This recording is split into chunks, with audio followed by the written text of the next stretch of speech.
Cause commune. Chemin de traverse. D'autres voies pour imaginer demain.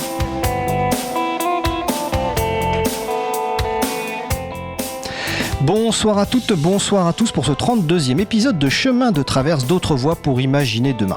Dans Chemin de traverse, Julie, Élise, Mehdi et moi-même Fred, nous espérons vous proposer de belles rencontres et mettre en avant des parcours personnels et professionnels, des passions, des engagements. Notre invitée ce mercredi est Claire Favillier. Notre invitée a une double vie, pour reprendre ce qu'elle m'a écrit. Le jour, elle est responsable communication et la nuit, elle danse. Alors on parlera évidemment de son parcours, de son métier, mais surtout beaucoup de danse sociale. Ces danses où on peut danser en couple, mais également des danses dans lesquelles on change de partenaire plusieurs fois pendant la danse. On parlera pas beaucoup de techniques de danse, mais surtout de la danse et de la musique comme vecteur de patrimoine, de multiculturalisme, et surtout de thématiques transversales qui concernent toutes les danses sociales. La lutte contre les violences sexistes et sexuelles, l'approche dégenrée, les handicaps et la danse, la transmission des danses. Merci à vous de nous accueillir dans votre salon, votre cuisine, voire votre chambre, ou peut-être sur votre parquet de danse. Bonsoir Claire. Bonsoir. Ah, donc on le refait. Bonsoir Claire. Bonsoir. Voilà, merci. Avant que la discussion commence, je vous rappelle que nous sommes en direct ce mercredi 21 mai 2025 sur Radio Cause Commune, la voix des possibles, sur 93.fm et en DAB+, en Ile-de-France, partout dans le monde sur le site causecommune.fm, et vous écoutez peut-être une rediffusion ou un podcast. Si vous êtes en direct, n'hésitez pas à participer, à intervenir. Julie réalise l'émission de ce soir. Bonsoir Julie. Bonsoir. Julie attend vos appels. Pour cela, le téléphone est branché. Appelez-nous au 09 72 51 55 46. Je répète, 09 72 51 55 46. Ou alors vous pouvez réagir sur le salon web de la radio. Rendez-vous sur le site causecommune.fm. Bouton de chat, salon, chemin de traverse. Alors, comme chaque émission de Chemin de traverse, on va commencer par parler un peu de ton parcours, Claire, avant d'aborder le sujet principal de notre échange qui va être les danses sociales. Alors, j'ai vu sur un réseau social que tu as annoncé ta participation à l'émission et tu as écrit notamment: c'est une super occasion pour moi de parler entre autres de ma passion pour la danse qui a dépassé depuis longtemps le stade du loisir pour devenir à la fois une activité secondaire et un engagement. Et j'avoue que le activité secondaire et en majuscule engagement, ça m'a fait plaisir parce qu'on aime bien les engagements. Et donc je pense que tu auras l'occasion dans la deuxième partie de l'émission de parler de cet aspect engagement. Mais j'ai envie de te demander la première question, vu qu'on va parler de danse tout à l'heure, tout simplement, quand tu étais petite fille, quel était ton rapport à la danse ? Alors, déjà, merci beaucoup de me recevoir pour parler d'un sujet sur lequel je peux effectivement parler des heures. Pour répondre à ta question, quand j'étais petite, je dansais pas particulièrement. C'est pas quelque chose qui était... Déjà, c'est pas un ancrage familial. C'est pas quelque chose qui est vraiment natif dans ma famille. On danse pas beaucoup. Par contre, quand j'avais peut-être une quinzaine d'années, mes parents m'ont inscrit à un cours de danse de salon où j'allais pour faire du rock. Et aussi de tout ce qui est danse de salon, du passo doble, des choses comme ça. Voilà, c'était un cours un petit peu multidanse que je faisais avec mes parents. Et c'est pas un âge où c'est facile d'aller danser avec ses parents. Donc j'avais réussi à convaincre un camarade de venir avec moi. Et on était un petit peu les deux seuls jeunes au club de danse du village. Voilà, ça a duré peut-être 2 ans. Je suis pas sûre que ça m'ait beaucoup appris à danser, pour être tout à fait honnête. Je faisais vraiment ça pour m'amuser.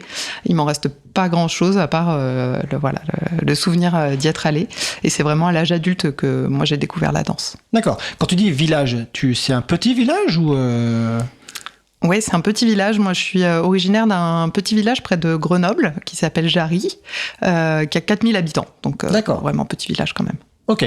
Et dans ces villages, souvent, il y a des balles du village. Tu y participais au-delà de ces danses de salon rock ou pas du tout ? Tu te souviens pas ?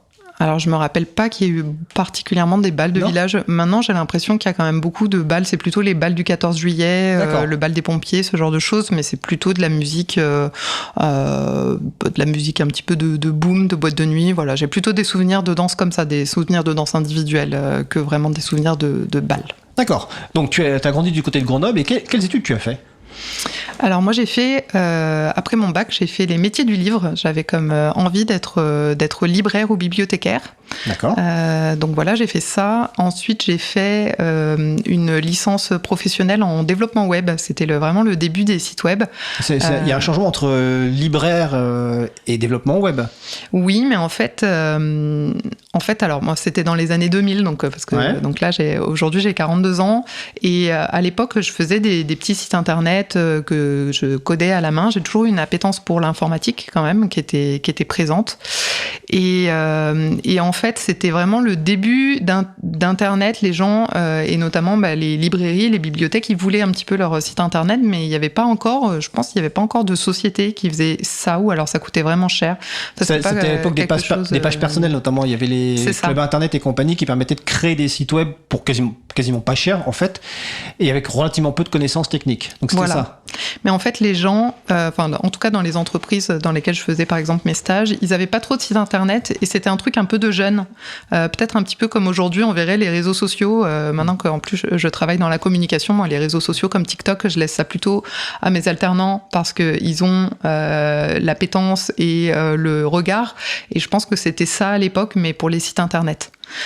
Et donc ce que je voulais faire, c'était créer des sites internet pour des librairies ou pour des bibliothèques, d'allier un petit peu une double compétence. Et c'est ce que tu as fait ou pas ? Pas du tout. Donc qu'est-ce que tu as fait alors ? C'est pas ce que j'ai fait parce que en fait après mes études j'ai trouvé quand même pas mal de travail dans la communication d'une manière générale, mais pas forcément dans le milieu du livre. D'accord. Donc voilà, donc j'ai jamais concrétisé ça. Après je suis allée là où les opportunités professionnelles me menaient, mais ça n'a pas été vers le milieu du livre malheureusement, mais j'ai toujours gardé un œil quand même dessus. C'est toujours un milieu qui m'intéresse, mais voilà, pas professionnellement parlant. D'accord, donc professionnellement parlant, tu t'es orienté donc plutôt vers la communication dans des structures publiques, c'est ça ? C'est ça, oui. En fait j'ai commencé à travailler, mon premier emploi c'était pour la mairie d'Annecy. Où je suis restée 2 ans. C'était les emplois jeunes qui étaient réservés quand même à des jeunes gens. Et puis ensuite, je suis partie pour Paris, où j'ai travaillé pendant presque 15 ans pour la Fédération française de voile. Ah oui. Moi qui faisais pas de sport, c'était pas un... ça va être ma question, t'es pas une fan de voile? Non, tout le monde m'a posé la question. Non, j'avais des souvenirs enfants d'être sur un optimiste coincé sur le lac, mais non, je faisais pas spécialement de voile. Mais en fait, il y avait pas forcément besoin de connaître le sport. En tout cas, quand on a un intérêt pour le milieu, c'est un intérêt qui se développe, et c'est des connaissances qui s'acquièrent. Donc voilà, je suis restée très longtemps dans cette entreprise-là que j'aimais beaucoup. Et t'avais quel type d'activité? C'était quoi? C'était le site web, des lettres d'information, de la prospectus, enfin c'était quoi comme activité? De tout ça en fait. C'est vrai que les structures parapubliques, le milieu associatif, souvent c'est assez petit comme structure. Donc là c'était une 50aine de personnes, ce qui est pas ridicule, mais ça veut dire que les services communication souvent ils sont assez réduits. Ça va être 2-3 personnes maximum. Donc ça veut dire qu'il faut savoir tout faire. Il faut faire en fonction des besoins, un petit peu de graphisme. Il y a eu le début des réseaux sociaux aussi, ça s'est fait à ce moment-là, donc ça a été tout ça. À la base, je venais pour le site internet, et puis ensuite j'ai rajouté différentes choses de toutes les missions de communication. Ça peut être des relations presse, du graphisme, du rédactionnel, voilà, toutes ces missions-là. Donc c'était très large, quoi. Voilà, très large. Donc tu y as passé 15 ans, tu disais, c'est ça? Oui, c'est ça, j'y ai passé 15 ans. Et donc pourquoi t'as changé alors? Enfin, parce que tu voulais voir autre chose? Oui, voilà, c'était pour voir autre chose, ouais, tout à fait. Et donc t'as rejoint, donc après? Là, actuellement, je suis à l'Office franco-québécois pour la jeunesse. D'accord. Donc, c'est un organisme aussi parapublic qui s'occupe de faire de la mobilité internationale des jeunes français vers le Québec. Alors, mobilité internationale, c'est quoi? C'est de permettre à des jeunes de faire des stages au Québec ou de trouver des emplois au Québec? Alors c'est très large. On a déjà une grosse mission d'information parce que la mobilité au Québec, ça nécessite des permis de travail aussi. Enfin, il y a quand même beaucoup d'administratifs. Donc on fait de l'information là-dessus. Et après, nous, on a un certain nombre de programmes qui sont pour le développement professionnel des jeunes adultes entre 18 et 35 ans, plutôt post-études, parce qu'il y a déjà beaucoup de programmes qui existent au sein des universités, par exemple, pour aller faire ces études au Québec. Donc nous, on n'est pas trop là-dessus. début. Par contre, on est sur des stages de fin d'études, des missions de service civique, mais internationales aussi, ça c'est super. Et par exemple, des stages pour les demandeurs d'emploi avec France Travail. Pour quelqu'un qui serait demandeur d'emploi en France, il peut aller faire 3 mois, 6 mois d'expérience en entreprise, de stage en entreprise pour avoir une expérience internationale sur son CV. D'accord. Voilà. Et donc, dans le cadre de ton travail, toi, tu es au niveau de la communication, responsable communication, Voilà. c'est ça ? Je suis responsable communication de cet organisme. D'accord. Et donc, tu as quand même des contacts avec les jeunes qui vont aller au Québec ou pas ? Oui, Ouais. tout à fait. Mais ça, c'est Alors, vous ne voyez pas à la radio, mais là, il y a un sourire qui vient d'arriver sur le visage de Claire. Donc, je suppose que ça fait partie de l'intérêt dans ce métier, quoi. Enfin, en tout cas, dans ce poste. Oui. Tout à fait, c'est l'intérêt de la structure et je pense que c'est porté par l'intégralité de l'équipe. On est une petite équipe, on est 18 et c'est vraiment l'idée d'aider les jeunes. Nous, on dépend du ministère de la Jeunesse, donc c'est des fonds publics qui... Donc c'est financé complètement par le ministère, c'est ça ? Oui, c'est ça. Et le Québec finance aussi ou pas du tout ? Oui, le Québec finance, mais en fait, on a un organisme jumeau qui envoie les Québécois vers la France. Ah ok, d'accord. Voilà, donc c'est des mobilités croisées, donc on a aussi des collègues québécois qui font la même chose que nous, mais au Québec. Et en fait, c'est quand même très gratifiant parce que c'est justement donner des opportunités à des jeunes, et notamment pas juste à des jeunes qui auraient déjà cette opportunité-là par aisance financière, par exemple, ou milieu familial qui est très international. Donc ça, on renseigne tous les jeunes, quel que soit leur profil, mais on fait aussi des vrais efforts pour aider des jeunes pour qui c'est pas un parcours particulièrement évident à trouver des opportunités. Donc ça, c'est vraiment super. Avec des soutiens financiers éventuellement ou... Oui, tout à fait, avec des soutiens financiers. Ouais. D'accord. Et les jeunes qui... Donc c'est j'ai noté entre 18 et 35 ans, c'est ça qu'il faut ? Tout à fait. Et est-ce qu'il y a besoin de diplôme ou pas ? Parce qu'à 18 ans, on n'est pas forcément diplômé. Alors, ça va dépendre des programmes. On a des programmes qui sont très larges. On a aussi des programmes pour les jeunes professionnels, par exemple, de la culture, les entrepreneurs, les jeunes engagés aussi. Mais par exemple, donc il y a certains programmes comme les missions de service civique. Je ne sais pas si tu connais le service civique en France, qui est pour... donc là, nous, c'est plutôt les 18-25 ans. Service civique en France, c'est plutôt 16 ans. Mais nous, on ne fait pas partir de mineurs parce que c'est un petit peu compliqué en termes d'assurance, etc. Mais là, par exemple, il n'y a pas besoin de diplôme. C'est aller dans des associations au Québec principalement, mais pas que. Il y a aussi en Amérique latine, par exemple. Et là, il n'y a pas de condition de diplôme. D'accord. C'est de la motivation. Alors tu dis qu'ils vont pas uniquement au Québec, ils vont aussi potentiellement en Amérique latine ? Oui, tout à fait. D'accord. L'OFQJ, en fait, a un mandat sur la francophonie. C'est une thématique qui est aussi très importante pour le Québec. Et donc, on a, c'est peut-être du 95% de notre activité au Québec et puis 5% sur d'autres destinations. Donc, par exemple, dans des alliances françaises, l'Institut français, donc sur des missions de promotion de la culture française à l'étranger. D'accord, ok. Et les bureaux de l'office donc sont situés à Saint-Denis, c'est ça ? Oui, tout à fait. Ouais. Alors je dis ça, c'est marrant parce que j'habite à Saint-Denis, donc je ne savais pas du tout qu'il y avait cet office qui est situé. Et il est situé dans quelle partie de Saint-Denis ? À côté de la mairie. Ah oui, carrément. Donc j'ai dû passer devant sans le savoir. Alors. C'est ça. Et donc donc ça fait depuis 2017, c'est ça ? C'est ça. Fait donc du 8 ans. Donc tu fais la responsable de communication. Est-ce que dans cette activité de communication, il y a des choses qui t'intéressent plus que d'autres en fait ? Parce que c'est très large la communication, on a compris, il y a du site web, j'avais vu sur ton profil LinkedIn que il y avait de la photothèque. Donc je me suis demandé si tu t'intéressais particulièrement à la photo notamment, parce que j'avais vu que tu faisais ça. Ou alors, pas du tout. Globalement, tout m'intéresse dans la communication. C'est ça que j'aime bien avec la communication, c'est que c'est très très varié, et notamment dans les petites structures, on touche à tout. Donc les journées sont jamais les mêmes et ça nécessite aussi beaucoup de travailler en transversal avec tout le monde, prendre en compte les demandes et les besoins de tous les salariés de la structure. Ça c'est super intéressant. Moi j'aime beaucoup à titre personnel, j'aime beaucoup l'aspect rédactionnel. Aussi, rédiger. Voilà, rédiger. C'est pour ça que tu as ouvert un blog dont on parlera tout à l'heure. C'est ça, tout à fait. Donc l'aspect rédactionnel. En français et en anglais ou sur l'office européen, sur l'office franco-québécois. Franco-québécois. Ouais. Les textes sont en français et en anglais ou juste en français ? Tout en français. On est 100% francophone. D'accord, 100% francophone. Ouais. Ok, d'accord. Parce que je pose la question, sur ton blog, il y a de l'anglais, donc... Oui, tout à fait. Voilà. Ben justement, comme ça, sur mon blog, je peux écrire en anglais. Ça me permet de pratiquer mon anglais, mais que je pratique pas au travail. D'accord, ok. Et donc c'est la partie rédactionnelle qui t'intéresse le plus, en fait ? Oui, j'aime bien. Après, ce que j'aime bien, c'est aussi tout ce qui est un petit peu planification. C'est plutôt comment on va amener les gens. C'est plutôt la réflexion qui va autour de la communication. Il y a évidemment tous les actes de création qui, moi, me parlent beaucoup. Mais il y a quand même la réflexion de qu'est-ce qui motive les gens, comment formuler aussi en fonction du type de public, comment amener les gens à avoir une réflexion, un cheminement qui les aide.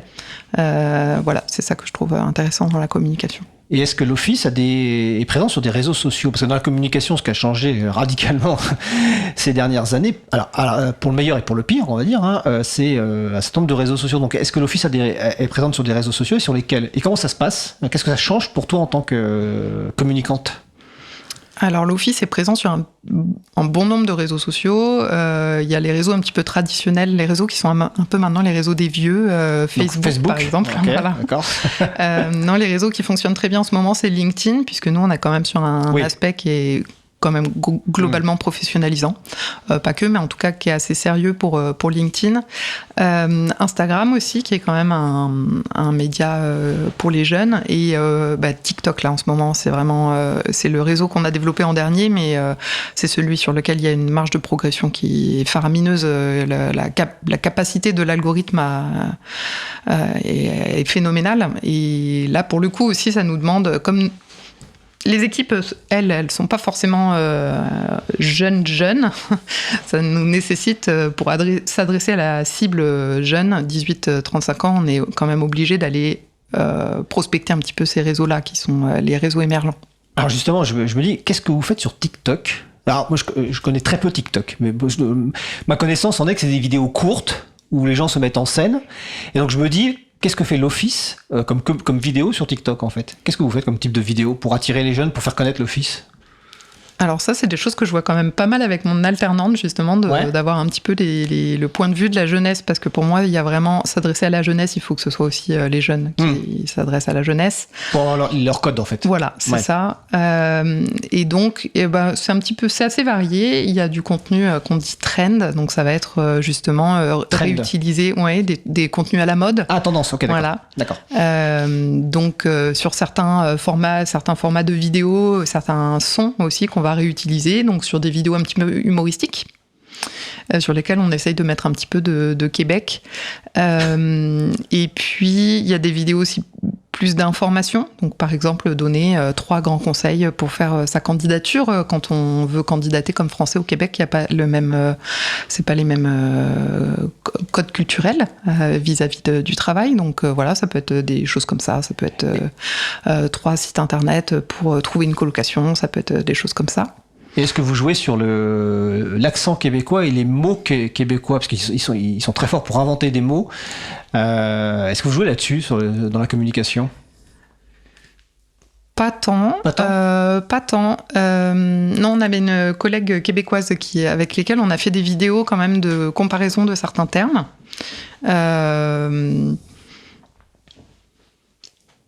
Après, on fait pas beaucoup d'humour sur l'accent québécois. Non, c'est. Donc, en plus, c'est pas pour se moquer de l'accent. Hein, c'est parce que moi, ils ont une créativité sur l'invention des mots, notamment pour transformer des mots anglais en français. Par exemple, podcast, c'est de la balado-diffusion. Enfin voilà. Et donc, je me demandais effectivement par rapport au format vidéo, est-ce qu'il y avait des choses autour de ça ou pas? Parce que encore une fois, je connais très peu TikTok, donc j'ai peut-être une vision un peu biaisée de TikTok. En fait, on le fait pas trop sur nos vidéos, par exemple, de TikTok. Mais par contre, on va le faire sur tout ce qui est préparation au départ. On va leur montrer des vidéos vis-à-vis de la francophonie aussi. Qu'est-ce que c'est la francophonie?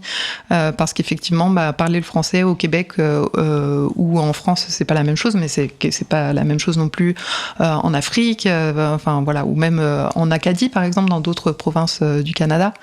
Donc voilà, c'est plutôt interroger les jeunes sur leur rapport au français pour éviter un petit peu justement le cliché du petit français qui arrive au Québec et qui rigole de l'accent des Québécois. Ça, par exemple, on essaye de... Qu'est-ce qui motive ces jeunes à aller au Québec, en fait? Qu'est-ce qui les attire là-bas? Le fait qu'ils vont pouvoir parler français, c'est un avantage? Est-ce que c'est ça qui les attire? Est-ce que c'est d'être pas très loin de l'Amérique, l'éloignement de la famille? Qu'est-ce qui les attire au Québec, en fait? Bon, je pense que c'est un petit peu tout ça. Ouais, c'est le côté l'Amérique en français. Et en même temps, on veut aussi, pour beaucoup de jeunes, ils voudraient pouvoir pratiquer leur anglais là-bas. Mais voilà, alors du coup, bon, à Montréal, c'est pas forcément toujours le meilleur endroit, le fin fond du Québec, pour pratiquer son anglais, mais il y a un petit peu ce côté, peut-être que je pourrais. Enfin, c'est une prise de risque sans prise de risque un petit peu, par rapport à l'immersion. Donc voilà, et puis je pense qu'il y a un intérêt pour la culture.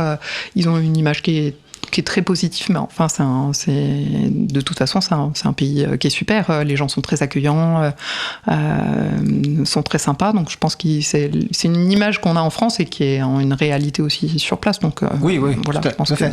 Et toi, tu avais une attirance particulière pour le Québec, pour choisir ce poste-là après la Fédération française de voile? Ou c'est un hasard qui t'a amené? Qu'est-ce qui t'a amené en fait à candidater ou à être recruté en tout cas dans l'office?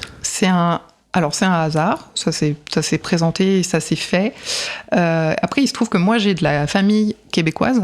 Okay. Donc, j'avais un intérêt personnel aussi à être en lien. Ça me rapproche aussi de ma famille québécoise. Donc voilà, c'est un intérêt personnel, mais ça n'a pas du tout joué sur le fait de pouvoir ou pas travailler là-bas. Mais voilà. Et le fait de travailler dans l'office, ça te permet d'aller de temps en temps au Québec ou pas? De temps en temps. D'accord, c'est plutôt cool. C'est très cool. C'est très cool, ouais. Alors j'en profite juste, ça pas avoir le lien direct avec l'émission, mais récemment alors c'était la dernière malheureusement, j'ai vu le spectacle Pub Royal, qui est un spectacle hommage aux Cowboys Fringants, qui est un groupe québécois dont le chanteur Carl Tremblay est décédé malheureusement il y a un an et demi. Si ça revient un moment en France, allez le voir, c'est un super spectacle, qui s'appelle Pub Royal, c'est en hommage à ce groupe québécois qui s'appelle les Cowboys Fringants. Et écoutez les Cowboys Fringants, parce que c'est super. C'est super, ouais. hein. Ouais. La musique québécoise, c'est super aussi. Ouais. Oui, alors c'est pas les seuls effectivement, et moi j'ai trouvé en tout cas que c'était une réussite cette adaptation de leur album, le dernier Pub Royal, et avec vraiment des artistes super. Alors c'était les derniers récemment à Paris, mais je pense qu'ils reviendront en France, donc il faut surtout pas hésiter à y aller. Donc ça c'est l'office, tu y es toujours. Donc pour l'instant, pas de changement en vue, tu t'y plais toujours. C'est super. C'est super. Ouais. Et les jeunes qui y vont, est-ce que la plupart reviennent, ou est-ce qu'il y en a beaucoup qui trouvent quelque chose là-bas pour rester sur place en fait? Ou est-ce que c'est vraiment ponctuel? C'est-à-dire ils y vont, ils passent quelques mois et ils reviennent? Vous avez des stats là-dessus? On n'a pas énormément de stats. Nous, notre objectif de toute façon, et c'est le mandat qui a été donné à l'office, c'est vraiment la mobilité temporaire. On n'est pas du tout sur de l'aide à l'expatriation du tout. Donc on sait qu'il y a des jeunes pour qui c'est un objectif. Après, est-ce que ça devient une réalité? Ça, on ne sait pas. Nous, on les interroge pas on les interroge 5 ans après pour savoir où est-ce qu'ils sont, mais par contre, de toute façon, on les aide pas à rester. Voilà, ça, c'est en dehors de nos mains. D'accord. Mais vous faites donc un suivi pour savoir ce qu'ils sont devenus après, en fait, le passage au Québec, c'est ça? Oui, mais c'est pas tant pour savoir où est-ce qu'ils sont, c'est plutôt pour savoir est-ce que leur mobilité les a aidés. C'est vraiment dans cette idée-là, et en plus les retours qu'on en a, c'est que oui, de toute façon, quand vous avez 20 ans et que vous allez passer un an au Québec, ça vous change. Enfin, voilà, il n'y a pas de doute là-dessus. Oui, j'imagine. Je crois déjà passer un an à l'étranger, au Québec. Bon, j'y suis allé qu'une fois, mais effectivement. Bon, c'est cool tout ça. Et donc pour l'instant, pas de retour en librairie ou en bibliothèque, donc. Non, par contre, c'est pas prévu. Le côté rédaction, tu l'as quand même dans ton activité. Ok, je surveille. Écoute, on va peut-être faire une pause musicale comme ça avant de. Ah si, avant de passer sur l'aspect danse, est-ce que tes collègues savent ce que tu fais la nuit? Oui. Oui, il y en a quelques-uns qui sont allés même. C'est vrai? Tu vas m'en parler alors, parce que ça c'est intéressant, parce que savoir danser avec ses collègues, c'est quelque chose. Hein. Alors, je cherche mes fiches, voilà, ma fiche. Et là, on va... Bon, par laquelle tu veux qu'on commence comme pause musicale? Tu choisis. Il y avait Carolina de Rosa par Cocagne ou Dorothée par Trèfle. Oui, mais on peut commencer par Cocagne, c'est très bien Cocagne. Ah bah, Cocagne, donc explique-nous juste la chanson et puis on va l'écouter. Oui, écoutez, j'ai pris 2 chansons pour ce soir qui sont donc des des groupes de musique traditionnelle, plus ou moins de tradition d'ailleurs, mais ça, on va en reparler. Et ce groupe-là, c'est un groupe occitan qui chante en occitan et qui reprend des musiques du terroir traditionnel et l'adapte à la sauce d'aujourd'hui. Et voilà, et c'est incroyable, donc j'espère que vous allez aimer. Eh bien, donc nous allons écouter Colorina de Rosa par Cocagne. On se retrouve dans 3 minutes. Belle soirée à l'écoute de Cause Commune, la voix des possibles.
costura, au cap de la costura, au cap de la costura, cap mi pausa, cap mi pausa, cap mi pausa, cap mi pausa. E quan la bevutesse, quan la bevutesse, quan la bevutesse, quan la bevutesse.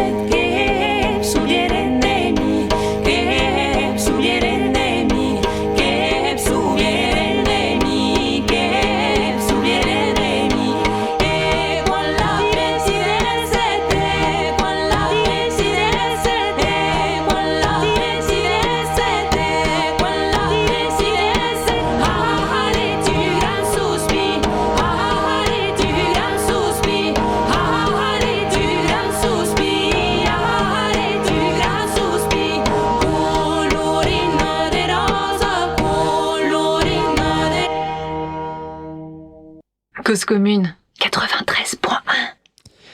Nous venons d'entendre Colorina de Rosa par Cocagne. Vous écoutez toujours l'émission de Chemin de Traverse. Nous sommes toujours avec Claire Favillier. N'hésitez pas à participer à notre conversation au 09 72 51 55 46. Je répète, 09 72 51 55 46 sur le salon web dédié à l'émission sur le site causecommune.fm. Bouton de chat, salon Chemin de Traverse. Je reçois un commentaire en direct. Top la musique. C'est Coralie, donc bon, c'est mon épouse, mais qui m'avait envoyé un message, qui m'a envoyé top la musique. Et je précise à Julie et Emma, qui est en régie aussi, que si vous avez des questions, vous pouvez les poser. Donc, on va relayer la question qu'avait Emma, vu que tu as donné la réponse en off. C'était quoi le... Ah non, il y avait deux questions. La question de Julie. Qui apparaît sur les vidéos TikTok donc, et la deuxième question d'Emma, c'est quoi le compte TikTok de l'Office? Alors, première question, qui apparaît sur les vidéos? Sur les vidéos, c'est mon alternante, parfois des stagiaires et aussi des participants qui viennent raconter un petit peu leur expérience. Ouais. D'accord. Et le compte TikTok, pour le trouver, c'est OFQJ France. Voilà. Ok. Donc vous pouvez le retrouver et vous trouverez les vidéos. Donc on va passer maintenant un peu au sujet principal de l'émission de ce soir. Alors, un sujet assez large, parce qu'en fait... on a l'impression que c'est un sujet simple, mais alors pas du tout. Les danses sociales. les danses folk, les bals folk, et puis les sujets transverses qui sont liés à ça, des sujets très importants comme notamment la notion centrale, la notion de consentement. Mais déjà, on va commencer par une question toute simple, parce qu'en fait, c'est quoi une danse sociale ? C'est quoi une danse folk ? Alors déjà, c'est quoi une danse sociale ? Moi, la première fois que j'ai entendu parler de ce terme-là, je ne voyais pas ce que c'était. Donc, c'est ma première question. Donc, c'est quoi une danse sociale ? Alors, les danses sociales, c'est les danses pratiquées dans un contexte de bal. Parce que souvent, quand on parle de danse, la danse avec un D majuscule, ça va être par exemple du ballet ou de la danse contemporaine. En tout cas, pour nos institutions, c'est quand même beaucoup ça. Mais il y a tout un pan de danse qu'on pratique en collectivité, qui ne sont pas dans des lieux sacré. C'est par exemple tout ce qui est la salsa, le tango argentin, le swing aussi, le rock'n'roll, voilà, tout ce qui est un petit peu des danses dont le but, c'est pas... le but du cours, c'est ensuite d'aller dans une soirée, d'être en autonomie avec nos pairs. C'est ça, la danse sociale. Ah d'accord, donc moi j'avais une compréhension différente, inexacte donc, je vais dire laquelle j'avais. Pour moi, les danses sociales, j'ai cru comprendre en fait que c'était à la fois ces danses-là qui se dansent en couple, mais aussi les danses où pendant la danse on change de partenaire. J'avais l'impression que pour moi la danse sociale c'était, en tout cas c'était principalement ces danses dont on parlera tout à l'heure, où on commence avec un ou une partenaire et puis au fur et à mesure de la danse on change à chaque fois de partenaire. Et d'ailleurs c'est ce qui était marrant, c'est qu'on danse pas tout le temps avec la même personne, on danse avec d'autres personnes. Oui, alors ça c'est une des particularités donc d'une des danses que je pratique, qui sont donc les danses du bal folk. En fait, effectivement, parce que je parlais de la salsa, du tango, etc. Ça c'est plutôt des danses de couple, mais qui se font dans un contexte social. Après, de manière plus particulière, moi je pratique les danses du bal folk, et là c'est des danses de tradition française. Et donc en fait, il y a beaucoup de types de danses en France. Donc il y a des danses de couple, mais il y a aussi des danses collectives, dont certaines danses où effectivement on peut changer de partenaire, des danses en ronde, des danses en cercle, des danses des danses à deux, où on n'est pas forcément en couple. Il y a des danses aussi où on se touche pas. Oui. Donc, voilà. Donc en fait, le milieu de la danse traditionnelle en France est beaucoup plus large que juste on danse à deux. D'accord, ok. Bon, c'est... Voilà.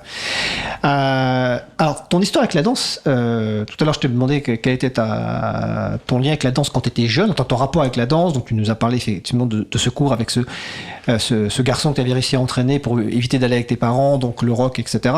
Et après tu as dit qu'en fait, pendant un certain temps tu avais arrêté, et que finalement tu avais repris la danse, combien de temps ? Il y a une quinzaine d'années, c'est ça que tu as dit tout à l'heure ? Il y a une quinzaine d'années, en fait, quand je suis venue à Paris pour le travail.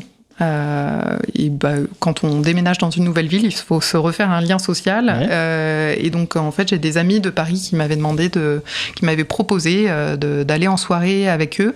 Et en fait, j'ai pas commencé par les danses du bal folk, j'ai commencé par les danses Renaissance. C'était des soirées de danse historique, donc médiévale Renaissance. Et en fait, au fur et à mesure... Tu savais déjà les danser, ces danses ou... Non, je ne savais pas. Okay. Non, j'ai découvert, c'était rigolo. Voilà, c'est beaucoup de danses de groupe, les danses Renaissance aussi. Et donc, de fil en aiguille, on m'a dit, mais si t'aimes bien les danses Renaissance, tu devrais essayer le bal folk. Il y en a sur les quais de Seine pendant l'été. Donc, voilà, je suis allée voir. Et en fait, de fil en aiguille, moi, je pratique beaucoup de danses différentes parce que à chaque fois que je suis allée dans une communauté de danse, on m'a dit « Ah, mais si t'aimes bien ça, il faudrait que t'essayes ça. » Et voilà, et de fil en aiguille, j'en ai appris plein. Voilà. D'accord. Et donc, alors, tu viens de dire bal folk, le premier, c'est donc il y a une quinzaine d'années, c'est ça ? Oui. Alors ça vient tout de suite la question que tout à l'heure je t'ai posée avant l'émission. C'est moi, j'ai découvert très récemment les bals folk via une collègue, Elsa, et j'avais l'impression en fait de découvrir un monde un peu souterrain, secret, et je me demandais depuis combien de temps ça existait en fait ces bals folk, parce que j'ai l'impression que c'était relativement nouveau, alors que simplement c'est peut-être moi qui ai découvert ça de façon relativement récente. Donc ça date depuis combien de temps, notamment à Paris, mais globalement en France, l'organisation de ces bals folk? Oui, alors moi je suis pas du tout historienne du bal folk, oui, mais donc je peux dire en tout cas la compréhension que j'en ai. En fait, alors peut-être aussi pour nos auditeurs pour qui le terme bal folk est pas forcément très clair de quoi il s'agit.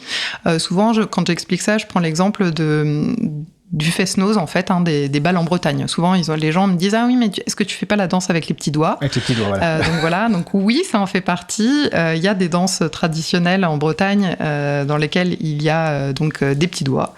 Mais si vous allez en Bretagne et que vous allez dans un fest-noz, donc un bal en Bretagne, ça va être quasiment que des danses bretonnes. Ils font la danse de leur région. Mais en fait, des régions en France qui ont développé des danses, en fait, il y a des danses dans toutes les régions. Et le bal folk, c'est ça, mais en multi-région. En fait, on prend les danses un petit peu les plus célèbres de chaque région et on mixe ça dans un seul bal.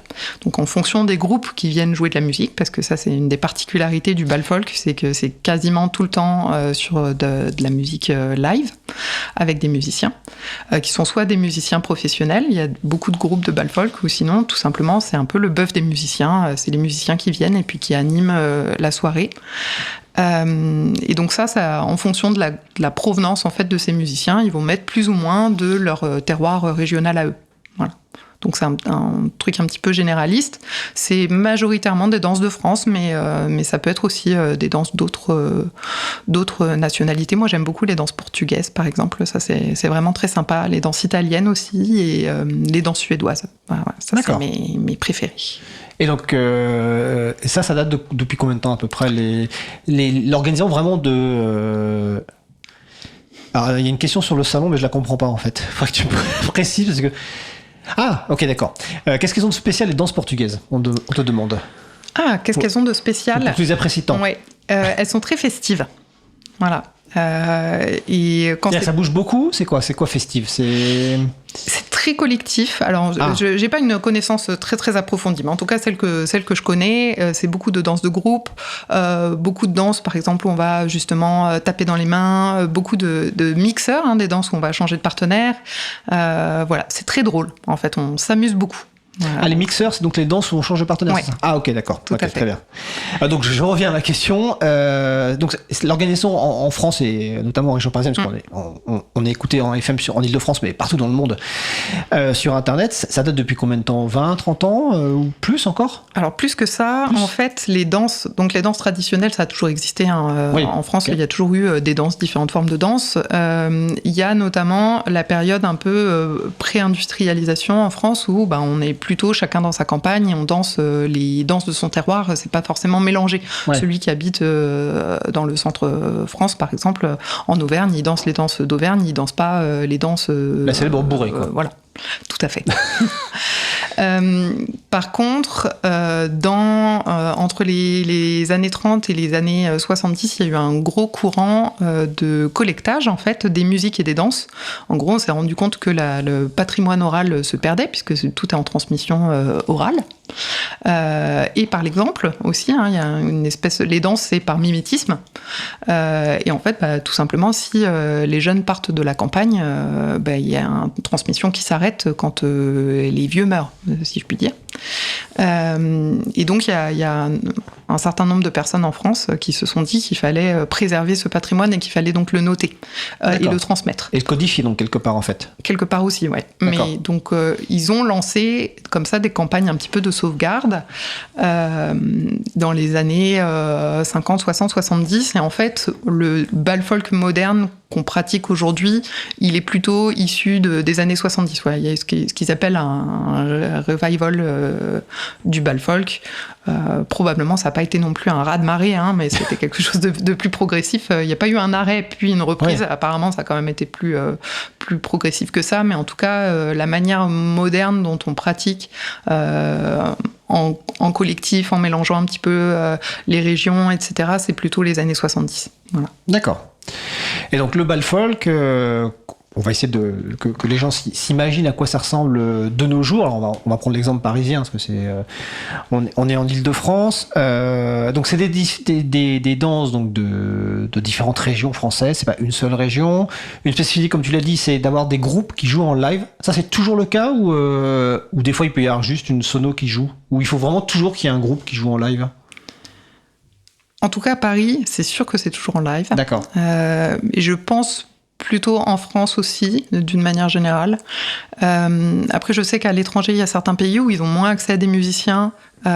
Et donc, par exemple, si vous allez danser en Pologne, il y a quand même de grandes chances pour que ce soit sur de la musique enregistrée. Mais en France, on a quand même, je pense, gardé quand même cet attrait pour le musicien qui joue. Enfin, c'est vraiment de toutes les vivant, quoi. Ouais, et de toutes les danses que je pratique, parce que du coup, je pratique beaucoup de danses, par exemple de swing. J'ai aussi fait un petit peu de salsa, de tango, etc. Et pour moi, c'est vraiment le milieu dans lequel on a le mieux sauvegardé, préservé la création musicale. Et le fait de faire venir des groupes, des musiciens pour jouer pour le public, c'est super précieux. C'est vraiment une exception un petit peu à la française et ça fonctionne très bien en France. D'accord. Alors, quelqu'un qui nous écoute, là, qui se dit, bon, ça a l'air cool de danser comme ça, je veux m'y mettre. Mais la personne va se dire, s'il y a des danses de toutes les régions, déjà que moi j'en connais pas grand-chose, comment on va faire ? Est-ce que le bal, elle débarque et finalement elle va apprendre, comme tu le dis, en regardant un petit peu comment font les autres ? Est-ce qu'il y a des initiations ? Comment ça se passe pour une personne qui débute et qui veut se mettre au bal folk, qui n'a pas forcément de connaissances déjà sur la danse ? Oui, alors... Il y a tout ça d'un coup. C'est-à-dire qu'il y a beaucoup d'associations déjà. Hein. C'est un patrimoine qui est vraiment pris en charge par les associations en France. Il y a beaucoup d'initiations. Très souvent, avant les bals, il y a une transmission de pair à pair, c'est-à-dire qu'on est dans un milieu qui est assez ouvert. Donc, si vous allez en bal et que vous demandez à la personne comment ça se danse, souvent il y a quelqu'un qui vous explique. Et il y a quand même beaucoup de danses qui sont suffisamment simple à aborder pour pouvoir danser, notamment tout ce qui est les danses collectives. Si vous voyez une danse en chaîne, vous pouvez vous raccrocher et vous essayer. Ce ne sera pas forcément une immense réussite, mais en tout cas, il y a moyen, même quand on ne sait pas de danser, je pense au moins la moitié du bal, et de s'amuser. Après, ce qu'on n'a pas en technique, on peut le compenser par l'amusement. D'accord, ok. Et est-ce qu'il est nécessaire d'avoir d'entendre la musique. Je parle pas de personnes sourdes ou malentendantes, hein, mais de ressentir par exemple, moi, je ne ressens pas les changements de rythme, etc.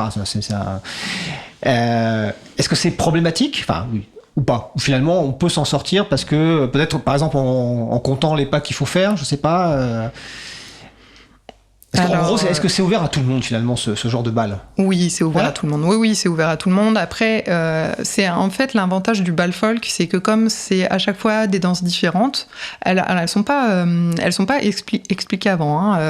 Elles sont annoncées avant, par contre. Elles sont annoncées, ouais. Le groupe dit ça va être une valse, ça va être une bourrée, voilà. Mais les gens, ils savent. C'est pas la danse, on n'arrête pas la musique, le temps d'expliquer pour ensuite faire la danse. Voilà, si vous êtes là à l'initiation, vous en apprenez quelques-unes, mais sinon, le reste du temps, le groupe sait. Mais moi, je dirais à une personne qui débute comme ça que l'élan collectif est plus important que le pas. C'est-à-dire que si vous vous mettez dans une chaîne et que les gens ils bougent en rythme, c'est plus important d'être en rythme avec les gens que de faire le mouvement de pied des autres. Okay. Puisqu'il vaut mieux ne pas perturber la danse des autres. Enfin, en tout cas, c'est dans cet objectif-là. Après, il y a des gens, moi je donne plutôt des stages de danse de couple. Ma spécialité, c'est plutôt les danses de couple. Et je vois beaucoup de gens, par exemple, qui arrivent à la valse. Et la valse 3 temps, tout le monde a à peu près l'idée de ce à quoi ça doit ressembler. Tout le monde a vu Sissi. La moitié des gens ont appris avec leur grand-mère. Bon. Mais on peut rien faire contre quelqu'un quand il y a quelqu'un qui bouge pas ses pieds assez vite. Moi, j'ai pas de solution pour ça, à part mets-toi de la musique dans les oreilles et pratique chez toi, entraîne-toi, et ça vient. Par contre, je connais personne qui progresse pas, ça c'est pas possible. Mais ça veut dire, effectivement, comme tu dis, d'écouter de la musique régulièrement pour pratiquer à la maison, quoi. Oui.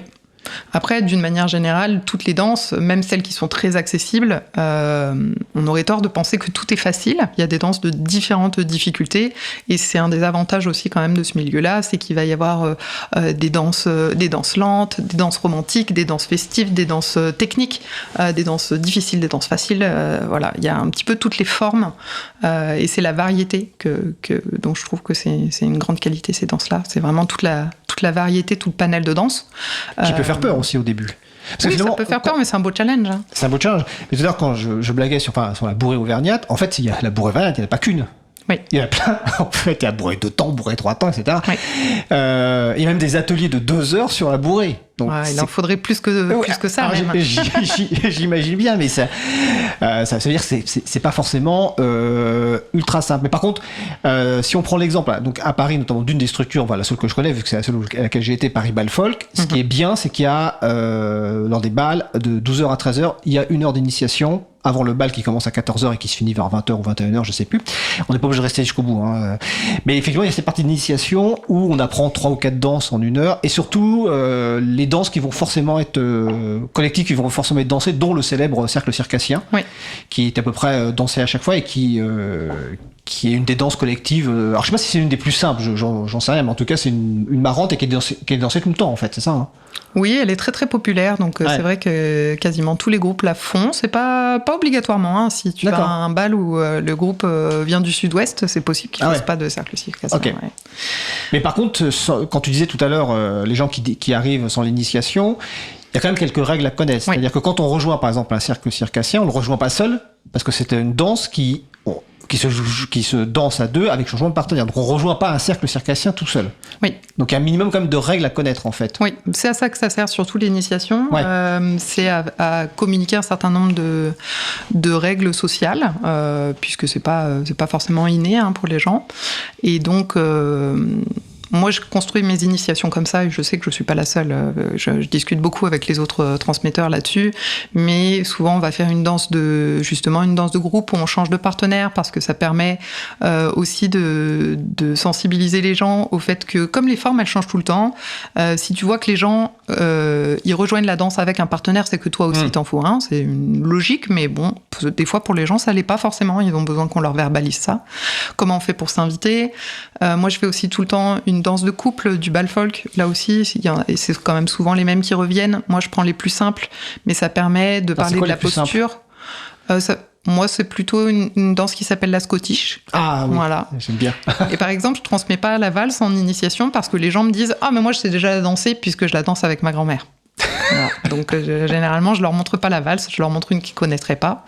Après, il y en a qui sont plus difficiles que d'autres à transmettre en 10 minutes, notamment en initiation. C'est la difficulté en initiation.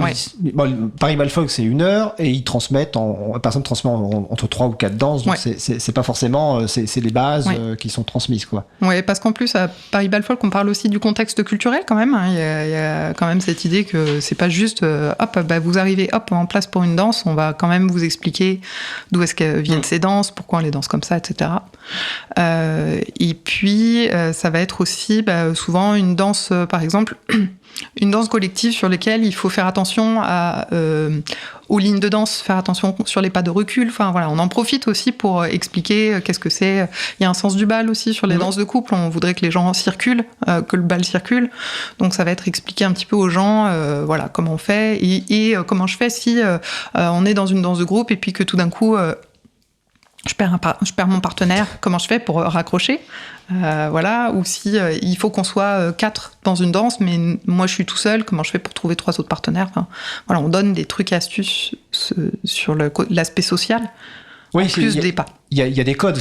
L'une des premières, par exemple, je voyais des gens qui levaient le bras et qui, avec un pouce en l'air ou ça, et en fait on a compris qu'à un moment ils disaient combien de gens ils avaient pour compléter effectivement leur groupe. Donc le conseil quand même qu'on peut donner, c'est d'aller aux initiations, en tout cas quand il y en a, parce que au-delà de l'explication sur quelques pas de base, en fait il y a de l'explication aussi sur le fonctionnement du bal folk.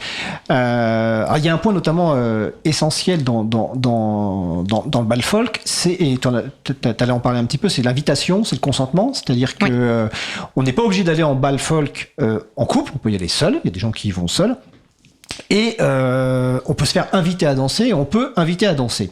Mais alors comment ça se passe, cette notion de consentement? Sur l'invitation à danser, sur l'acceptation, et aussi sur le refus, qui est des fois pour moi, est compliqué des fois le refus. Alors comment ça se passe? Alors déjà, là aussi, ça va dépendre de l'univers de danse. Le tango fonctionne pas de la même manière qu'au bal folk, mais au bal folk, on est plutôt sur l'invitation directe. Donc sur est-ce que tu veux danser? Oui, non. Donc c'est-à-dire aussi pas tirer par la main quelqu'un qui est en train de discuter, par exemple. c'est des trucs un petit peu basiques, hein, mais c'est pas toujours évident, surtout quand on a très envie de danser. Mais voilà, donc c'est de verbaliser les invitations, de donner aussi la possibilité aux personnes qui veulent pas de refuser. Donc ça, on peut-être effectivement pourra en reparler du refus. C'est les aspects sociaux, c'est souvent ceux-là qui sont les plus délicats à gérer. Pour les gens, en fait, hein, parce qu'on n'a pas forcément l'habitude, on est dans des contextes où, dans la vie, on s'invite pas beaucoup à danser.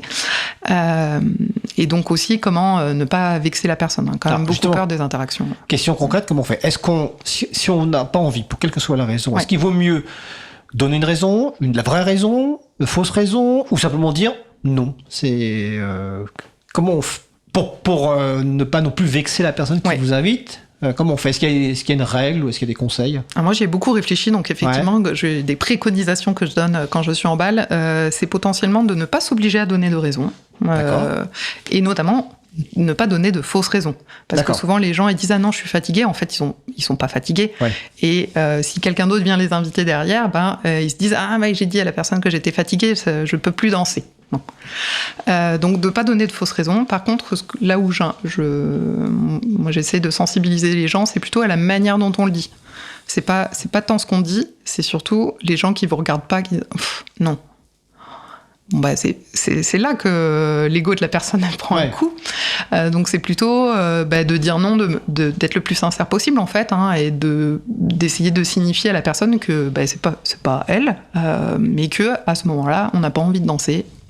Ou pas envie de danser avec cette personne, hein. C'est possible aussi, hein. Des fois tout simplement on avait très envie de danser avec un ami et la personne n'est pas là, ou on espère encore la trouver, hein. Peut-être des fois c'est juste ça.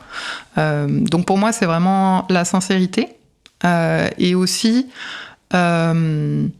moi, je suis pas trop pour qu'on sélectionne les gens sur leur physique.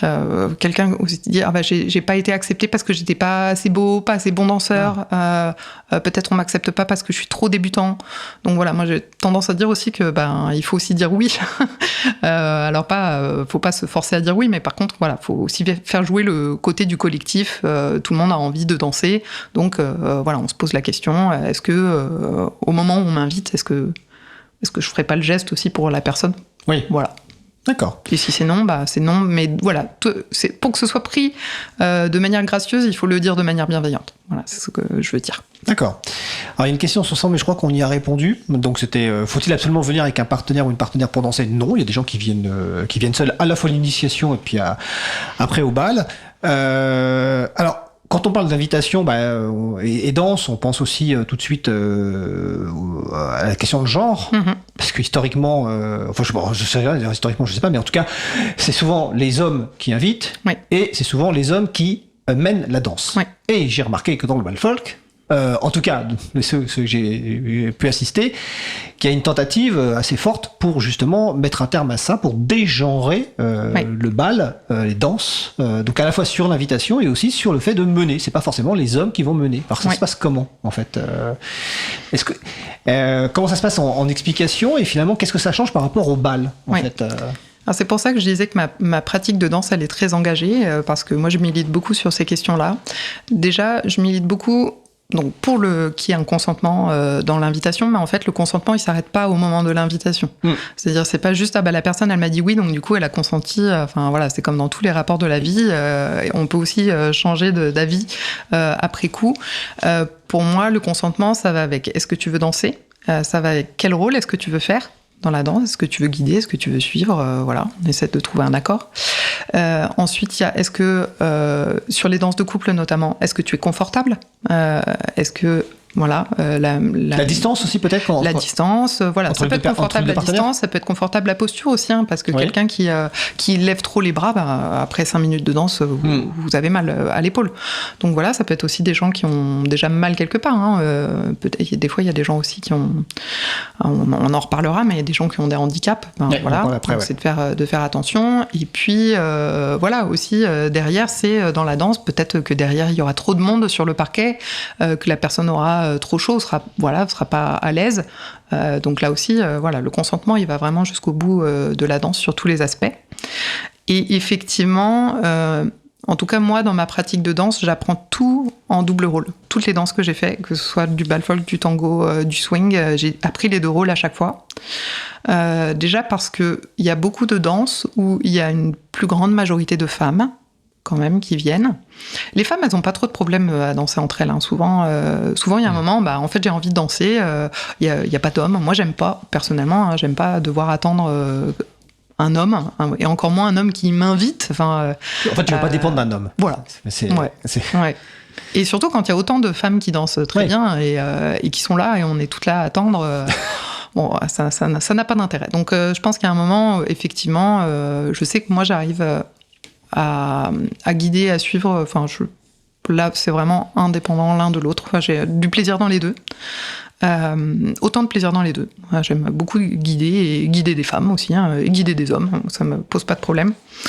Donc voilà, c'est bien de donner aussi le choix aux gens, et je pense que les femmes ont plus l'habitude que les hommes de changer de rôle, mais les hommes aussi, des fois, moi de plus en plus, il y a des hommes qui viennent me voir pour me dire « Ah mais j'aimerais bien, si je pouvais, je ne ferais que suivre ».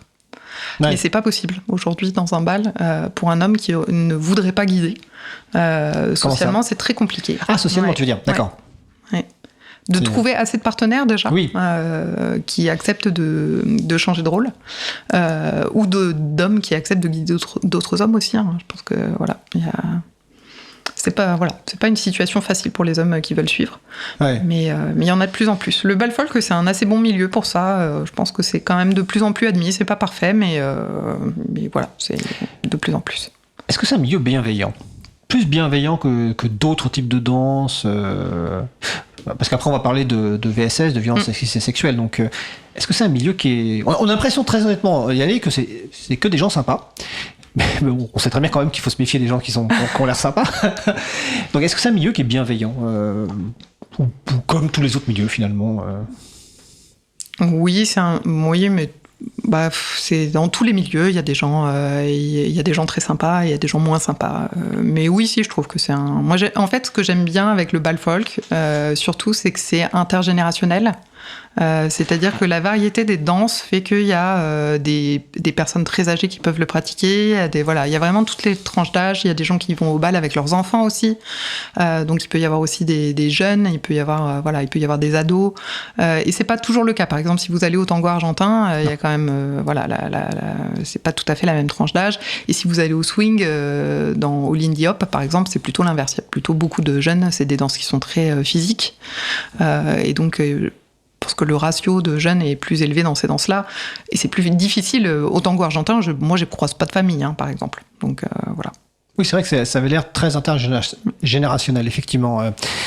Est-ce que tu veux qu'on fasse une pause musicale ou on continue ? Parce qu'il est 23h, comme tu veux. On peut peut-être s'écouter... on peut s'écouter la mazurka. La mazurka, je sais que tu l'aimes beaucoup. Donc, écoute, présente-nous la mazurka qu'on va écouter, s'il te plaît. C'est ma mazurka préférée. Donc la mazurka, c'est une des 4 grandes danses de couple du bal folk. Il y a donc la valse, la scottish, la polka et la mazurka. Et en fait, c'est une danse qui s'est quand même beaucoup transformée depuis sa création, qui était aux alentours de 1840, quelque chose comme ça. Et là, c'est devenu un peu le slow des bal folk. Et donc ce groupe-là, Trèfle, en plus, elle a fait vraiment très lente et romantique. Voilà. Et ça, je pense que c'est plutôt une composition, puisque donc dans la musique à danser, on a des musiques traditionnelles qui sont réarrangées, et puis il y a aussi pas mal de compositions, et je pense que celle-là, c'en est une. D'accord. Eh bien, écoutez, on va écouter Dorothée par Trèfle. On se retrouve dans 3 minutes. Belle soirée à l'écoute de Cause Commune, la voix des possibles.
Cause commune 93.1.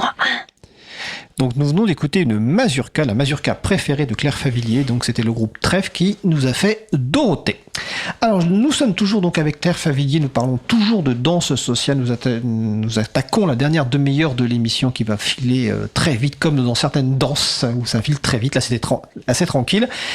Donc juste avant la pause musicale, on parlait de la notion de consentement. Il y a un sujet important, de toute façon dans la société en général, et les bals folk, les danses n'y échappent pas évidemment, c'est la question des violences sexistes et sexuelles sur laquelle tu es très impliqué.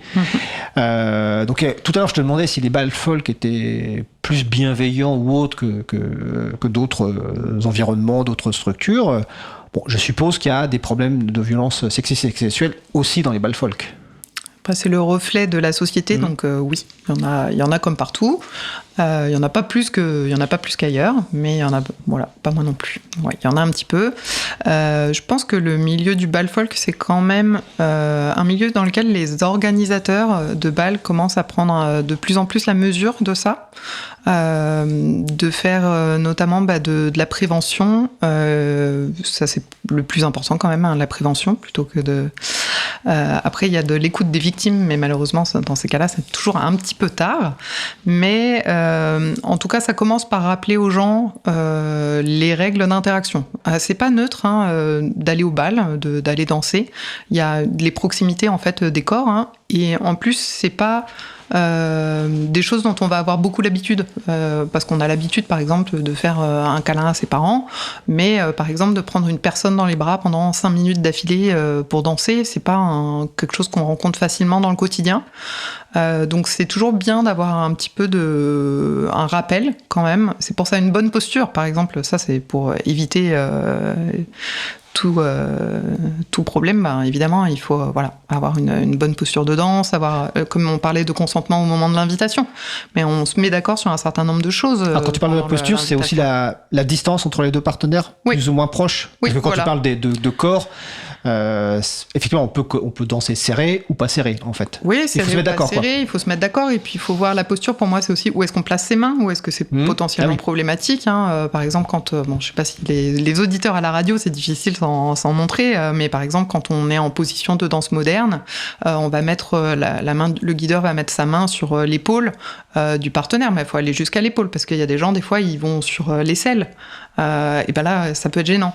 Je sais par exemple aussi que si vous faites des passes un petit peu de salsa, il peut y avoir des mains qui circulent assez près du ventre, par exemple. Et le ventre, ça peut être problématique pour certaines personnes, pas pour tout le monde, mais voilà. Après, ça peut être aussi quand on met, je sais pas, je pense que les gens, ils ont quand même l'idée que quand on danse à deux, à moins de danser avec son conjoint, on met pas les mains sur les fesses des partenaires, mais des fois, c'est bien de rappeler, quoi.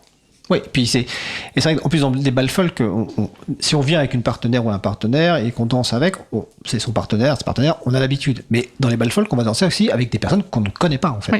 Et donc ça, c'est effectivement, c'est quelque chose qui peut, même d'ailleurs de façon involontaire, peut être gênant. On sait peut-être pas forcément comment se comporter, c'est-à-dire avec des gens qu'on ne connaît pas, en fait. Et surtout si elles sont du genre opposé, quoi. Oui, des fois, surtout sur les mains sur le corps des femmes, des fois, c'est pas forcément une volonté de la personne d'agresser, mais c'est que, des fois, les personnes, elles sont un peu maladroites. Mais c'est pas juste de la prévention pour dire il faut faire ci, il faut faire ça, mais c'est aussi pour que les personnes, quand elles sont en situation de malaise, elles puissent le formuler et mettre un stop. Voilà. Donc que les personnes, elles se sentent aussi légitimes à dire mais non, mais là, cette attitude-là n'est pas OK avec moi. Voilà. Et donc que les organisateurs prennent la responsabilité de leur position, en fait, c'est déjà dire aux gens, chez nous, ça, ce sera OK, et puis ça, ce sera pas OK. Et c'est valable, évidemment, c'est valable dans l'espace du bal folk, mais c'est valable dans n'importe quel espace festif, dans n'importe quelle boîte de nuit. Là aussi, il y a des règles de choses que les gens ont plus envie de tolérer, en tout cas. Alors, on peut préciser par exemple, donc dans Paris Bal Folk, avant le début du bal, il y a un rappel de règles de fonctionnement qui est fait par une personne de l'équipe, qui rappelle également qu'il y a des personnes référentes, c'est celle qui porte des t-shirts Paris Bal Folk, tout simplement. Et lors de la dernier bal auquel j'ai été avec mon épouse, dans l'initiation, François qui faisait l'initiation, à un moment nous a expliqué pour les personnes qui se sentent pendant une danse pas à l'aise mais qui n'osent pas l'exprimer, qu'il y a la possibilité de croiser les doigts derrière le dos et que les gens de l'organisation, si elles repèrent ça, elles savent qu'elles doivent intervenir. Voilà. Et donc c'est des choses qui sont mises en place. Et je suppose, que ça doit être très rassurant quand même quand on va dans ce genre d'organisation, de se dire bon, il y a quelque chose qui est mis en place, quoi. C'est-à-dire s'il y a un souci, on sera accompagné.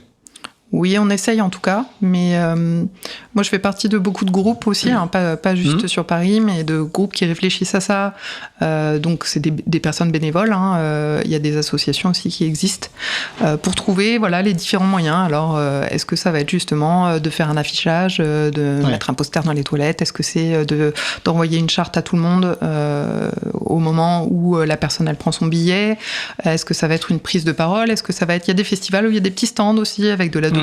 Enfin voilà, il y a plein de choses qui existent. On essaie différents formats et on voit ce qui fonctionne pas. La semaine dernière, on a fait une émission avec deux invités, deux femmes dans la technologie. Et l'une d'elles, alors je ne sais plus si c'est Emmanuel ou Florence, a dit il y a un chiffre dans la technologie, 35% des femmes quittent la tech, donc les métiers de l'informatique, après 35 ans. Parce que elles ne se sentent pas bien accueillies, parce qu'elles ne peuvent pas progresser comme les hommes, etc. Donc et en fait, en relisant ça, je me suis posé la question sur les bals folk. Quand on est une femme jeune et qu'on arrive dans un bal folk, est-ce que finalement on s'intègre rapidement ou est-ce qu'on peut être confronté quand même à ce genre de soucis avec des hommes qui vont peut-être avoir les mains baladeuses ou qui vont peut-être insister sur quand on invite à danser et peut-être forcer la personne à danser, ou est-ce qu'au contraire finalement ça se passe bien et les femmes ne quittent pas finalement les bals folk après 35 ans? Alors, la question n'est peut-être pas simple, mais... C'est difficile à dire parce qu'évidemment, on n'a pas de chiffres. Faut savoir quand même que quand il y a un problème qui se produit dans un bal, très souvent, les personnes, elles s'en vont et elles reviennent pas. Alors, surtout, vous imaginez si c'est votre premier bal.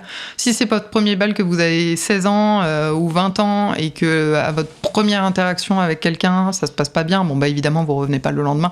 Et ça, on n'a aucun moyen de le savoir. Donc, mais évidemment, au fur et à mesure, plus vous restez dans le bal, plus vous vous confrontez à différentes situations. Et puis, on fait aussi sa propre protection. On a des réflexes aussi, peut-être tout simplement. C'est pas toujours des situations qui sont traumatisantes. Mais des fois, il y a des gens, c'est un petit peu trop proche pour nous, on n'est pas très à l'aise. Cette personne-là, on n'acceptera plus de danser avec elle, par exemple. D'accord. La semaine dernière, les deux invités ont aussi parlé de ce qui se fait beaucoup dans certains milieux, des réunions en non-mixité. Oui. Est-ce qu'il y a des bals en non-mixité ? Pas à ma connaissance. Ouais, okay. Non, pas à ma connaissance. Ce que j'ai déjà vu en non-mixité, par exemple, c'est plutôt des ateliers, des groupes de parole, par exemple, autour des notions de violence sexiste et sexuelle. Voilà. D'accord. Il existe vraiment plein de formats, de différentes actions. J'ai vu aussi, j'ai déjà été à des bals folk militants, sur lesquels il y avait, par exemple, plus de règles, plus d'ateliers, plus de choses expérimentées, plus de prise de parole. Voilà. D'accord, ok. Le temps passe vite, file très très vite. Tout à l'heure, tu disais que une activité que tu aimais beaucoup dans ton métier de communication, c'était la rédaction. Ça se voit parce que je crois que c'est depuis 2017 que tu as ouvert un blog. Oui. Sur les danses sociales, bal folk, qui s'appelle Créactiviste. Oui. Ça vient d'où d'ailleurs le nom d'ailleurs, Créactiviste ? Je cherchais un nom qui soit pas un mauvais jeu de mots sur la danse et j'en ai pas trouvé. Alors voilà, ça m'est venu. Il y avait pas vraiment de raison. C'est pas forcément le meilleur choix non plus. Ça véhicule pas du tout l'image de la danse. Mais en fait, c'est pour ça que il fallait se décider pour quelque chose et voilà. Okay. Chaque année, je me demande est-ce que je vais pas changer pour quelque chose qui serait plus parlant. Et pour l'instant, ça reste. Alors, c'est quoi l'objectif de ce blog ?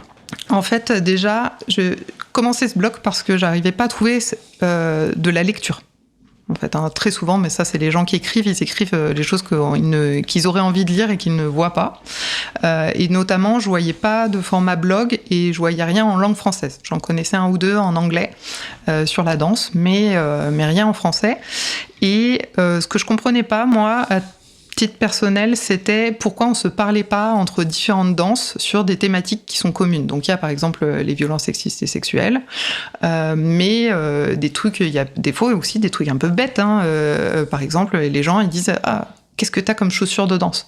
En fait, les chaussures de danse, c'est pas les mêmes si vous allez danser le foro brésilien, le swing, la salsa et le bal folk. Et chacun a ses propres trucs et astuces. Donc je m'étais dit, je commencerai par écrire un article sur les chaussures de danse où je mettrai toutes les chaussures de danse que je croise dans les balles. Donc voilà, c'est pas toujours des sujets très sérieux, mais voilà, c'est un sujet intéressant. C'est très très récurrent comme sujet. Oui, je l'ai lu il y a pas longtemps parce que justement on a échangé là-dessus parce que je cherchais les chaussures de balle et donc c'est un sujet quand même qui est intéressant. Voilà. Il y a aussi, par exemple, un article sur le fait de changer de rôle pendant la danse aussi. Donc, les gens qui maîtrisent le double rôle, est-ce que c'est plus difficile d'apprendre les deux rôles ? Est-ce qu'il faudrait commencer par apprendre à guider et ensuite à suivre ? Est-ce qu'on se mélange ? Enfin, voilà, ce genre de choses. Voilà. Des fois, je fais des enquêtes de terrain aussi. Donc, j'avais fait une enquête auprès des hommes qui suivent pour savoir justement les hommes qui font le choix de suivre. Pourquoi ? Qui font le choix d'être uniquement suiveurs, c'est ça ? D'accord. Oui, okay. Ou pas forcément que suiveurs, mais en tout cas ceux qui pratiquent les deux rôles. Est-ce qu'ils préfèrent suivre ? Qu'est-ce qu'ils trouvent dans le suivi ? Moi, je sais ce que j'y ai trouvé parce que, évidemment, moi, j'ai aussi commencé par ça avant de me mettre à guider.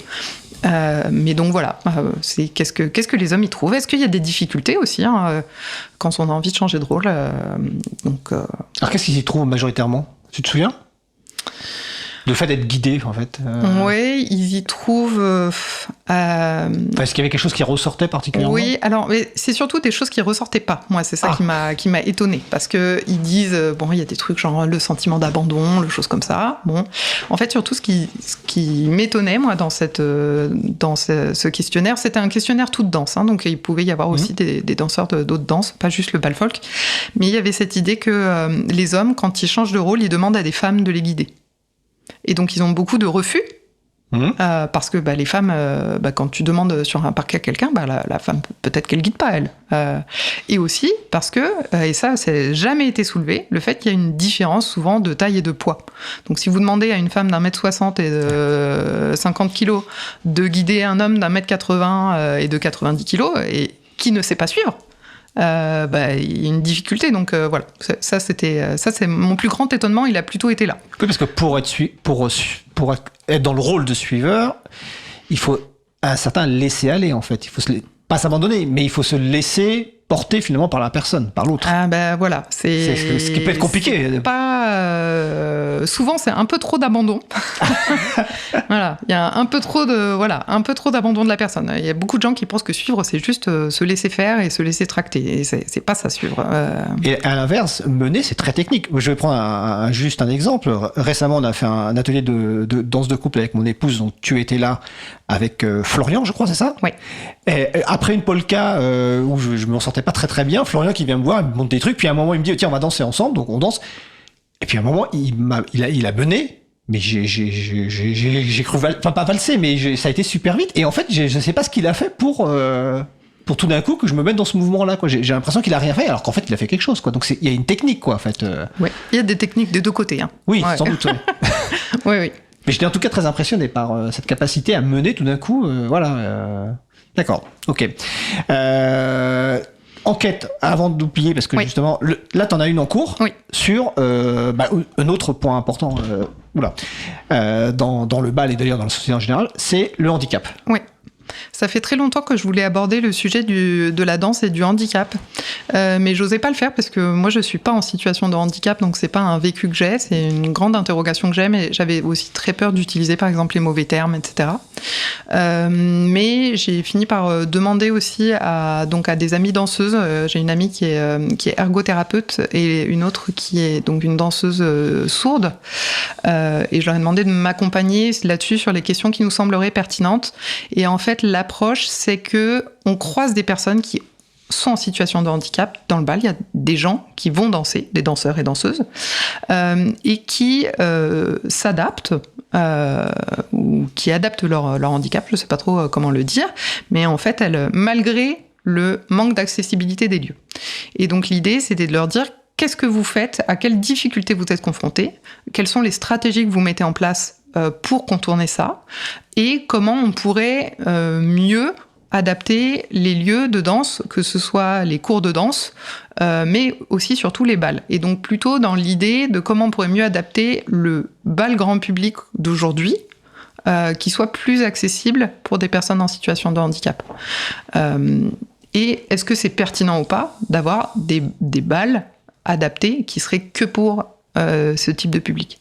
Moi, c'est mon avis personnel, moi je suis toujours plutôt militante pour que ce soit l'espace grand public qui s'adapte pour accueillir tout le monde, plutôt que de se dire on va séparer les valides et les personnes en situation de handicap, de les mettre dans une zone à part. Voilà, ça pour moi c'est pas entendable en tout cas, donc c'est pas vers ça que j'ai dirigé l'enquête. Donc là en ce moment je cherche des danseurs et danseuses de tout type de danse sociale et de tout type de handicap qui voudraient témoigner de leur expérience vis-à-vis de la danse. D'accord. Donc là c'est une enquête qui est ouverte jusqu'au 10 juin, c'est ça? Oui, c'est 10 ça. juin 2025, donc sur ton site créativiste.fr. Et sinon, les liens utiles sont également dans la page consacrée à l'émission du jour, donc soit sur le site causecommune.fm dans la partie chemin de traverse, soit dans les notes de l'épisode si vous nous écoutez, écoutez en podcast. Et j'en profite aussi pour signaler que donc dans les notes de l'épisode, il y a un lien vers une conférence que tu as donnée il y a quelques années avec Marion Blanchard sur le retour aux sources historiques du bal folk et des danses, et notamment à la fin on te voit danser avec Marion. Je fais ça parce qu'en fait on nous a posé tout à l'heure la question de savoir est-ce qu'il y a des vidéos de toi en train de danser pour voir en fait qu'est-ce que ça donne, sachant qu'au studio, il y a le parquet ne va pas jusqu'au bout du studio, donc ça aurait été compliqué, quoi. En tout cas, il y a au moins cette vidéo-là. Et de toute façon, on trouve assez. Je crois que Paris Bal Folk, par exemple, ils mettent régulièrement des vidéos en ligne pour voir à quoi en fait ressemble un bal folk, si je me souviens bien. Oui, tout à fait. Il y a beaucoup de vidéos de bal folk en ligne. Après, moi, si j'ai une chose à recommander, ce serait le film Le Grand Bal de Laetitia Carton. Vas-y. Donc, c'est une réalisatrice de documentaire qui a fait un documentaire long métrage qui s'appelle Le Grand Bal. En fait, Le Grand Bal, c'est le Grand Bal de l'Europe. C'est à Gentines, dans l'Allier, et c'est tous les ans. C'est un très très gros festival de bal folk. Je pense le plus gros d'Europe. Peut-être même le plus gros du monde dans ce type de danse-là. C'est pendant 2 semaines, et donc elle est venue avec une équipe, et ils ont filmé ça. Elle a même été nommée au César, et je crois qu'elle a aussi reçu plusieurs prix pour la musique du film, puisque c'est donc la musique, elle est faite par des musiciens du bal folk. Et ce que j'aime bien dans ce film, c'est qu'il présente beaucoup les dynamiques aussi sociales dont on vient de parler. Voilà, il y a des très très belles images de danse. Enfin, c'est vraiment une très bonne vidéaste, une très bonne photographie sur ce film. Donc c'est Le Grand Bal de Laetitia Carton. Alors je sais pas s'il est encore disponible quelque part en ligne. Je pense qu'il doit être encore sur des plateformes. Sur des plateformes, choses comme ça, oui. D'accord. Donc on vous conseille effectivement. Et tu as dit que c'est 2 semaines, mais c'est vers quelle période en fait? C'est en été? Oui, c'est en été. C'est fin juillet, début août. Là, voilà. C'est la dernière semaine de juillet, la première semaine d'août cette année. D'accord. Donc c'est ça va bientôt, puisqu'on est je sais plus combien on est, le 21 mai. Ok, je surveille. Oui, parce que là, on va bientôt arriver à la fin de l'émission. Est-ce qu'il y avait un sujet qu'on n'a pas encore abordé, que tu aurais voulu aborder dans les minutes qui restent avant que je passe aux questions finales? Parce que il est possible qu'on n'ait pas abordé tous les sujets. En parlant de vidéo, est-ce qu'il y a des sortes de tutos sur des danses, par exemple? Tout à l'heure tu nous as passé une mazurka, on a écouté une mazurka, donc Dorothée par le groupe Trèfle. Les gens qui disent c'est quoi une mazurka? Est-ce qu'on va trouver sur des plateformes vidéo ou autres des sortes de tutos, mais vraiment détaillés sur c'est quoi une mazurka, comment ça se danse, ou c'est quoi une scottish, comment ça se danse? Est-ce que ça existe, ou peut-être sur ton site d'ailleurs, je sais pas. Alors ça existe, il y a beaucoup de vidéos Ouais. sur internet. Par contre, apprendre la danse avec une base de vidéos, ça va quand même être compliqué. Moi, ce que j'ai fait sur mon site, par contre, c'est quand même des articles un petit peu pédagogiques, justement sur des choses que j'aurais aimé qu'on me dise quand je débutais en bal. Donc il y a des éléments de fonctionnement social de la communauté de danse, mais il y a aussi des choses plus techniques. J'ai un article sur l'évolution de la mazurka, l'histoire de la mazurka. On peut voir à quoi ça ressemblait une mazurka en 1840 et l'évolution d'aujourd'hui, pourquoi il y a cette évolution. Et j'ai fait la même chose sur la valse aussi. Donc voilà, pour expliquer un petit peu la théorie, comment on fait pour tourner à la valse, etc. Donc il y a une approche à la fois un petit peu historique, même si évidemment moi je fais des articles de blog et je suis pas historienne de la danse. Donc voilà, c'est vraiment à but pédagogique. D'accord, ok. Est-ce qu'on on n'a pas fait le tour, mais est-ce qu'il y avait un sujet qu'on n'a pas abordé que tu souhaiterais qu'on aborde, un sujet oublié sur la danse ou sur autre chose d'ailleurs Est-ce que peut-être que tu as d'autres passions cachées que tu nous as pas transmises pour le moment? Alors moi j'ai plein de passions. Est-ce qu'il y en a une en 2-3 minutes dont on va parler ou d'autres choses Non, pas forcément, non. Juste peut-être si je peux faire une petite conclusion sur la danse. Moi, ce que j'aime beaucoup avec la danse, c'est que effectivement le bal folk c'est un milieu qui est très facilement accessible, mais par contre, tu disais c'est un monde souterrain, mais c'est un univers entier souterrain. Moi, ce que je trouve vraiment incroyable, c'est tout ce patrimoine sur lequel on est un petit peu assis en France et qu'on va pas exploiter. Et en fait, on a vraiment des groupes de musique qui ont une très très grande qualité. Je pense que très sous-estimé la qualité des groupes de musique trad, qui vont chercher du patrimoine, qui le réarrangent, qui proposent des versions très modernes, qui sont très festives. Et en fait, si en plus du bal et d'aller s'amuser, etc., mais par contre, il y a aussi plein de profs de très grande qualité sur des stages. Et c'est infini, en fait. Moi, c'est ça que j'aime dans ce bal, c'est que ça s'arrêtera jamais. Moi, j'arrêterai jamais d'apprendre. Je suis vraiment... Plus j'en apprends, plus je me rends compte de la montagne, de tout ce qui reste à parcourir, quoi. Et ça m'occupera jusqu'à la fin de mes jours. Donc tu veux dire aussi que donc dans l'apprentissage, c'est pas que la partie technique, c'est aussi l'apprentissage culturel, historique, qui est, enfin effectivement en France il y en a partout. Enfin on se rend compte qu'il y a des danses partout, quoi. Donc ça aussi qui te passionne. C'est pas que entre guillemets la technique de danse, c'est le côté culturel autour. Oui. Et puis et puis d'apprendre les gestes aussi. Moi, le jour où j'arriverai à faire les élans de danse, la maîtrise du corps qu'il y a dans le Sud-Ouest ou en Suède, c'est sans fin en fait. Tu sais qu'il y a un truc que tu avais dit lors de l'atelier qui m'avait surpris. Moi, je pensais que des gens comme toi, en fait, sur les danses, vous entendiez les changements de rythme, etc. Et puis tu as dit à un moment, en fait, moi, je suis très analytique, je compte les pas. Oui. Et je me suis dit. C'est bien parce que moi aussi, parce que comme j'entends pas grand chose, et ça m'a un peu surpris. Je me suis dit, tiens, elle se laisse pas porter par le truc, elle compte. Oui. Moi je compte, mais après il y a plein de gens qui comptent pas. Je sais, il y a des transmetteurs, ils donnent pas, ils disent pas gauche, droite, etc. Ils chantent. Ouais.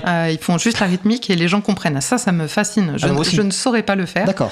Mais par contre, il y a plein de modes de transmission, c'est incroyable. Bon, ça me rassure, parce qu'effectivement, quand tu as dit ça, ça m'a rassuré. Je me suis dit, on peut être analytique et finalement faire de la danse, quoi. Ouais. Et est-ce que tu as pas dans tes rêves, mais dans tes ambitions, des choses que tu as envie de découvrir, est-ce qu'il y a des danses dans d'autres pays que tu as envie de découvrir? Bon, tu as parlé du Portugal tout à l'heure, mais est-ce qu'il y a peut-être d'autres choses que tu as envie de découvrir? Voire d'aller sur place. Je sais pas, est-ce que tu as été au Portugal, par exemple, faire de la danse portugaise? Ouais, j'étais au Portugal. Il y a le sourire, là, c'est... Ouais, c'est génial. Ouais, c'est vraiment... c'est incroyable, le Portugal. Il y en a plein. Je connais très, très mal. J'aime beaucoup les danses italiennes, mais je les connais très, très, très mal, par exemple. Et ça, c'est... Mais je pense tout... le répertoire de danse à apprendre, il est infini. Il est infini aussi. Donc, en fait, comme tu l'as dit tout à l'heure, tu t'arrêteras jamais de danser? Non, jamais. C'est bien. Et puis on peut danser très très très tard, visiblement. Voilà.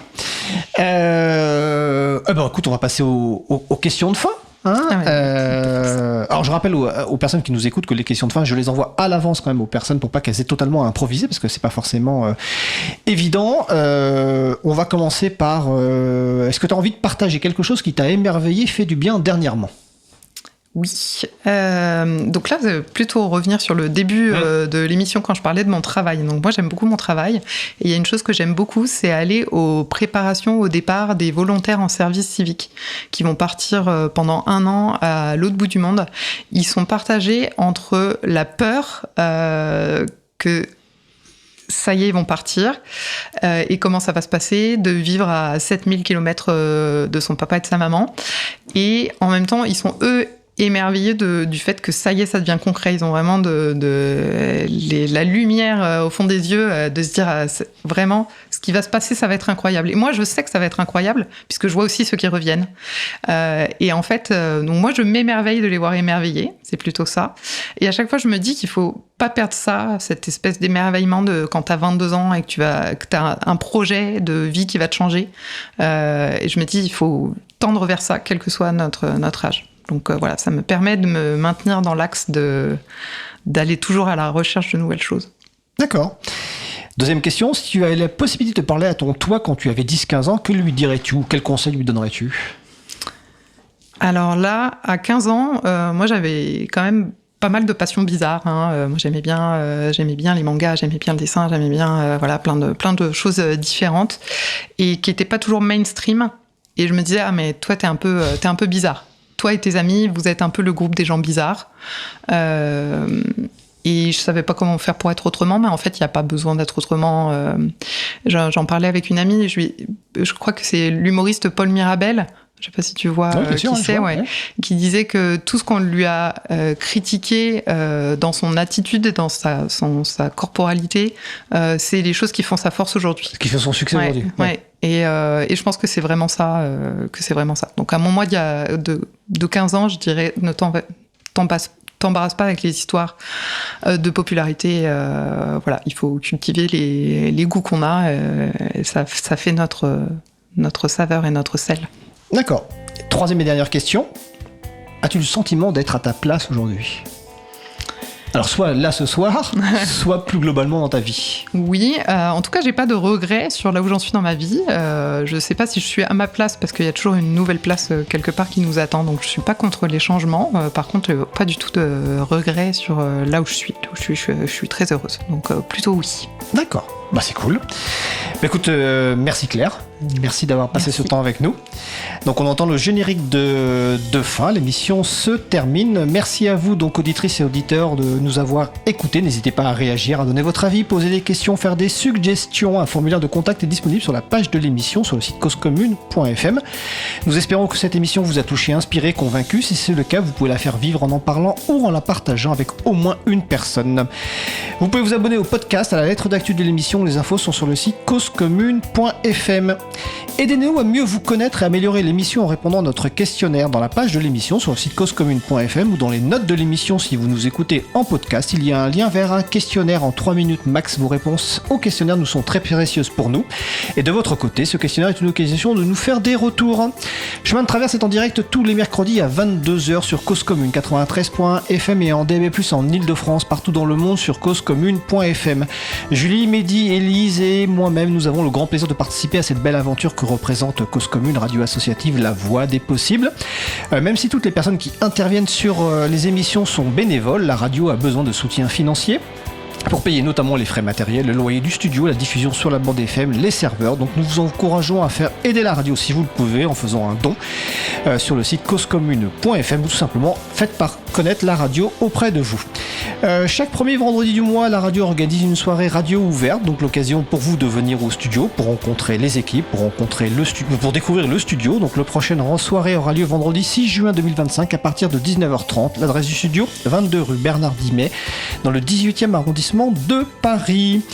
Alors, dans les actus, parce que j'ai pas eu le temps de le faire la semaine dernière, dans l'actu de nos invités passés. Dans l'émission 19, notre invité était le violoncelliste, chef d'orchestre et compositeur Raphaël Merlin, qui nous a notamment parlé de l'orchestre symphonique qu'il a créé, les Forces Majeures, et le projet Accordez vos vélos, festival itinérant où les membres de l'orchestre se déplacent à vélo. Et bien après 4 années de préparation, l'orchestre d'une trentaine de musiciennes et musiciens a entamé une tournée symphonique itinérante à vélo de Paris à Roubaix. Le départ a eu lieu le 9 mai à Paris, l'arrivée est prévue à Roubaix le 8 juin avec une vingtaine d'étapes, et sur la page consacrée à l'émission du jour, vous retrouverez le lien vers ce festival, donc Paris-Roubaix, de Accordez vos vélos. Juste après l'émission Chemin de Traverse à 23h 30. Oui, c'est... Qu'est-ce que je regarde ? Ah oui. On a une émission inédite de Minuit décousu. Donc 1 heure d'émission pour en découdre avec la bétonisation aux côtés des jardinières et jardiniers en lutte. Prochain rendez-vous de Chemin de Traverse la semaine prochaine. Notre invitée sera Eva Kadziowska, qui a grandi en Pologne où elle aimait les maths. Arrivée en France il y a 24 ans, elle était éducatrice pour les enfants autistes. Aujourd'hui, elle a dû changer de voie. Elle a repris les études en informatique et elle est en pleine reconversion. À mercredi prochain. Salut et solidarité.